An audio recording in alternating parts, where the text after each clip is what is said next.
Bismillahirrahmanirrahim. Assalamu alaikum. This is Amanullah. You're watching my YouTube channel Dr. Aman's video.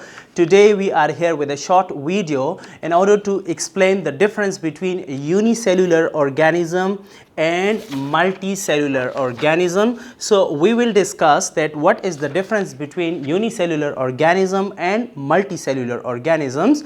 Unicellular organism is the organism which is made up of a single cell, or you can say that this single cell is a whole organism, and this single cell perform all the necessary processes required for the life of these organisms. For instance, or for example, bacteria is a unicellular prokaryotic organisms.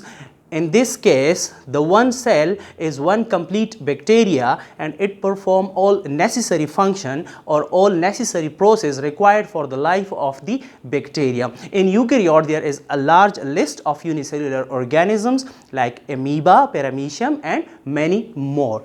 On the other hand, multicellular organisms are those organisms which are made up of different group of cells. For instance, human being is made up of a large number of the group of the cells, and different cells perform different function or processes required for the life. For example, in human being, brain perform different function, kidney perform different function, liver perform different function, and you can see that there is a large list of different organ which compose to form a human body, and these organ are made up of different group of cells and they perform different function. So it is the basic difference between unicellular organism and multicellular organisms. I hope you have been enjoyed this video.